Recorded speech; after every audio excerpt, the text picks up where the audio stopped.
Meron tayong locust dito guys. At saka ito yung ating mga isahog. May loya tayo, bawang, at saka sibuyas. Of course, mayroon tayo ng chili. Dito po guys, nag-isa po tayo ng custard seeds, bawang, loya, at saka sibuyas. Nakalagay na din po yung chili dito guys. Gisahin lang natin hanggang sa mag-golden brown siya.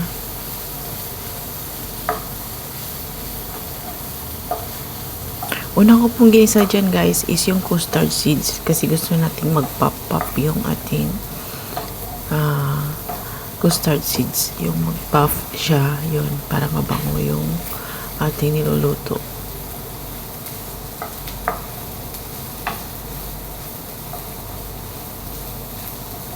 Hayaan lang natin siyang maluto yung ating sibuyas guys na mag-brown siya.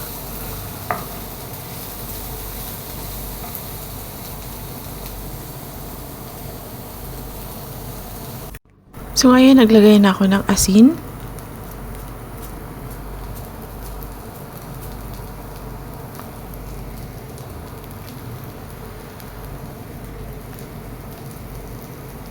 Yung paminta.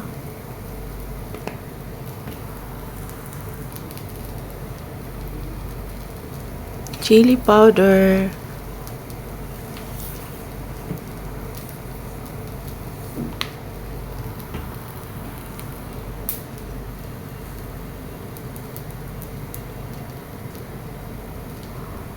Curry powder.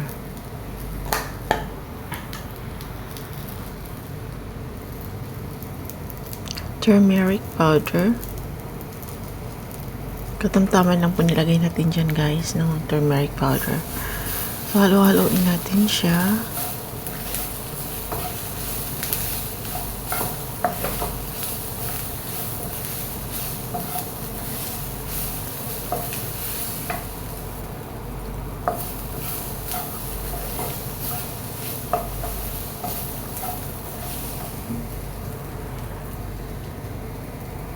Tapos naglagay na ako dyan ng ating bini-blender na tomato.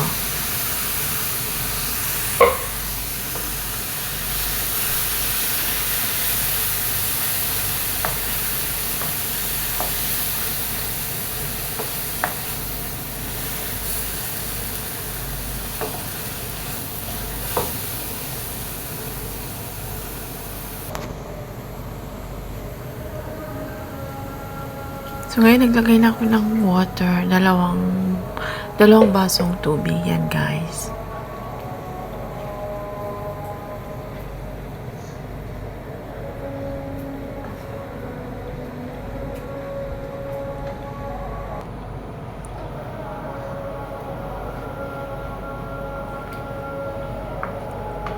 So ngayon hayaan natin kumulo yan.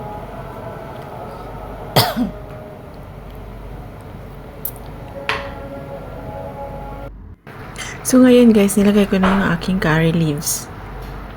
Ayan, kumulo na siya. So nilagay ko na yung curry leaves.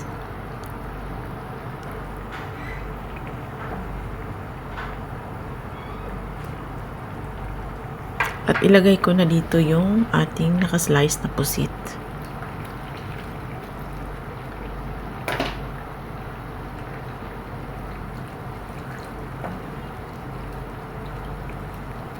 Haluin lang natin siya. Tapos hayaan natin siyang kumulo guys. Lutuin siya natin ng mga 10 minutes.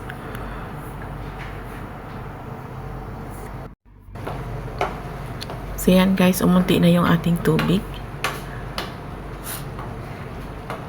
Malapit na yan maluto guys.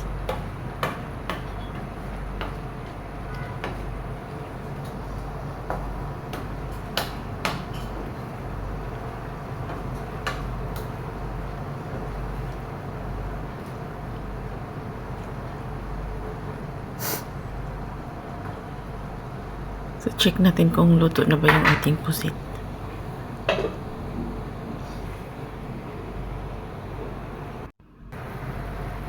Naglagay po tayo ng 1 kutsarang lemon juice.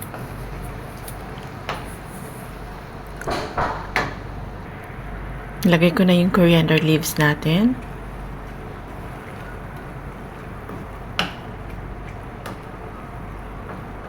Ayan, ready na yung ating ulam. Thank you for watching, guys. Hope to see you again on my next video. Bye-bye!